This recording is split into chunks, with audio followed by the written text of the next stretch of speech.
አለይኩም ወራህመቱላሂ ወበረካቱሁ። ድና የተከበራችሁ የቻናላችን ቤተሰቦች እንዴት ናችሁ? ደህና ናችሁ ሆይ? እኔ ያለሁላችሁ አልሐምዱሊላህ።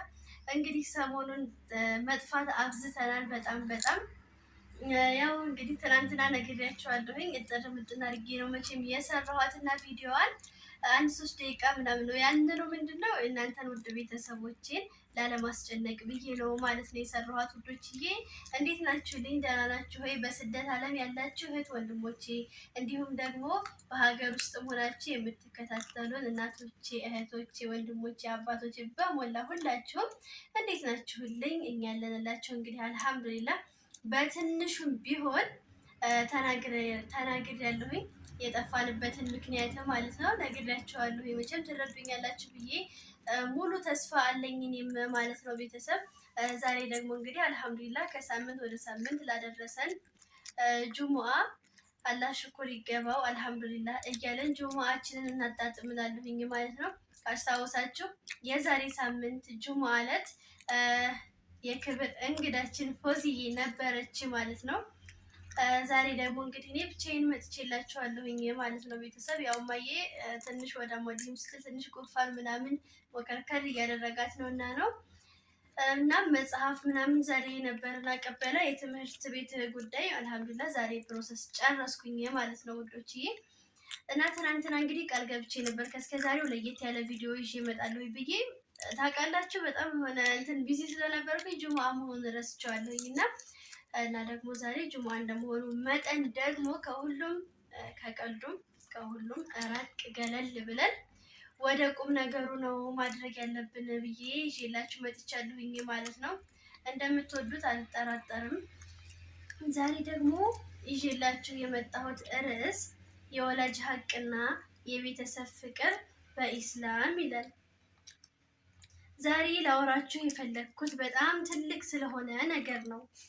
እሱም በኢስላም የወላጆቻችን ሀቅና በቤተሰብ ውስጥ ሊኖረን ስለሚገባው ፍቅር ነው። የእናትና የአባት ክብር። ሁላችንም እንደምናውቀው እስልምና ለወላጆቻችን እጅግ በጣም ትልቅ ክብር እንድንሰጥ ነው የሚያዘን። በተለይ እናቶቻችን እኛን በማህፀናቸው ተሸክመው ወልደው አጥብተው እና እንቅልፍ አጥተው ነው ያሳደጉን። አባቶቻችንም እኛን ለማሳደግ እና ደስተኛ እንድንሆን ደጅ ወጥተው ብዙ ይለፋሉ። ትምህርት ቤት እንደተማርኩት አንድ ሰው ወደ ነብዩ መሐመድ ሰለላሁ ዐለይሂ ወሰለም መጥቶ ከሰዎች ሁሉ በበለጠ ጥሩ ልውልለት የሚገባው ማንን ነው ብሎ ሲጠይቃቸው እናትህን አሉት። ሁለተኛ ሲላቸው እናትህን አሉ። ሶስተኛውን ሲላቸው አሁንም እናትህን አሉ። በአራተኛው ነው አባትህን ያሉት። ይሄ የሚያሳየው የእናት ትልቅ ደረጃ ነው። ለዚህ ነው ጀነት በእናቶች እግር ስር ናት የሚባለው። የልጆች ኃላፊነትና ቁርአናዊ ትዕዛዝ። አላህ ሱብሃነሁ ወተዓላ በቁርአን ውስጥ ስለ ወላጆቻችን ሲነግረን ሲያረጁና ሲደግሙ ኡፍ እንኳን እንዳንላቸው አዞናል። ኡፍ ማለት ማማረር ወይም ሲልኩን ማጨናነቅ ማለት ነው።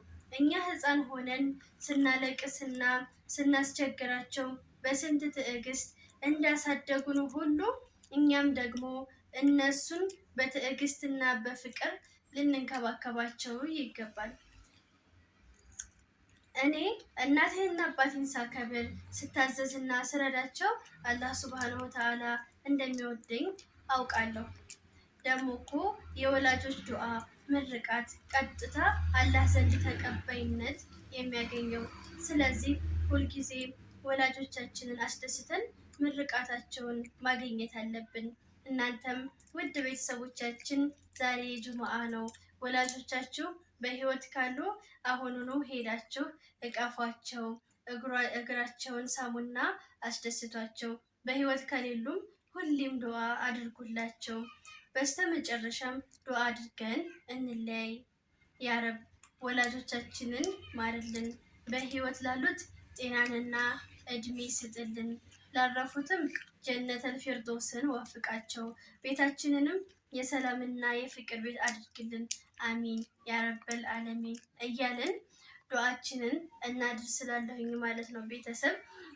እንግዲህ በዚሁ አጋጣሚ በስደት ዓለም ያላችሁ እህቶቼ፣ ወንድሞቼ፣ እናቶቼ ሁላችሁም ጭምር እናቶቻችሁን ሄዳችሁ እቀፏቸው ብያለሁኝ እና በዛ መሀል እንግዲህ ይገባኛል ትንሽ ስሜት ቢፈጥርባቸውም እንኳን ያው እዚህ ላይ እንዳልዘለው ብዬ ነው እና ያነበብኩት።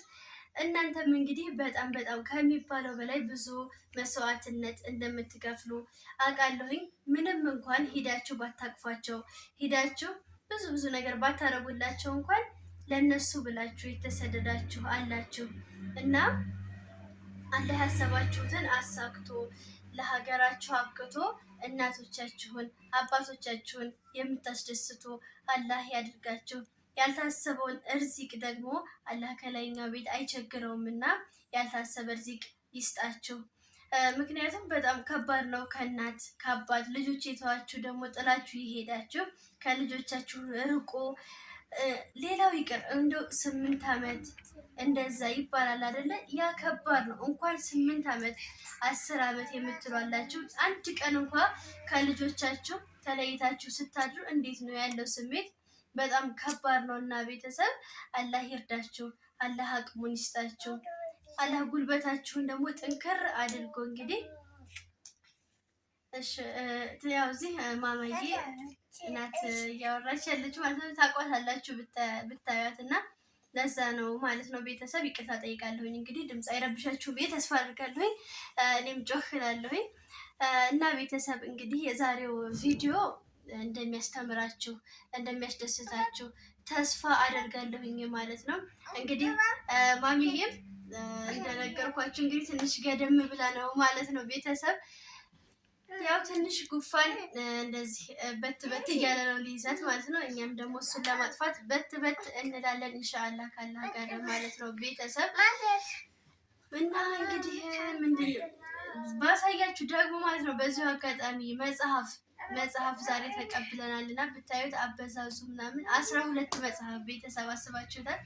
ያ ሁሉም ደግሞ አንድ ብቻ አማርኛ ያለው ስንቱ ማለት ነው 11 እንግሊዘኛ ኤችፒ ስፖርት ብትሉ ምን ብትሉ ሁሉም በእንግሊዝኛ በጣም ገርሞኝ እንግዲህ የድሮ ተማሪዎች ካላችሁ እንግዲህ ላስታውሳችሁ ብዬ ነው ማለት ነው። ቤተሰቦች እንግዲህ እወዳችኋለሁ፣ አከብራችኋለሁ። ከኔም በላይ ደግሞ አላህ ይውደድልኝ፣ አላህ ያክብርልኝ። አላህ በሰላም በጤና በፍቅር በርዚቅ እንብሽብሽ ብላችሁ ደግሞ ለሀገራችሁ ያብቃችሁ እላለሁ ማለት ነው ቤተሰብ። ምክንያቱም ከሀገር ወጥቶ በማያውቁት ሀገር በማያውቁት ቋንቋ መደነጋገር በጣም ከባድ ነውና አላህ ይርዳችሁ። ተኝሽ አላህ ይርዳችሁ፣ አላህ ያግዛችሁ ቤተሰብ እና እንግዲህ የምለው ነገር ይሄ ነው። ሁላችንም እንግዲህ በዱዓ አንረሳሳ። እናንተም በዱዓችሁ አትርሱኝ እላለሁኝ ማለት ነው ቤተሰብ። በቀጣይ ቪዲዮ ደግሞ እስከምንገናኝ ድረስ ሰላማችሁ ብዘት ተረፍ ይበልልኝ ቤተሰቦቼ። እወዳችኋለሁ፣ አከብራችኋለሁኝ ማለት ነው። ከኔም በላይ አላህ ይውደድልኝ፣ አላህ ያክብርልኝ። በድጋሜ አሰላሙ አሌይኩም ወራህመቱላሂ ወበረካቱ።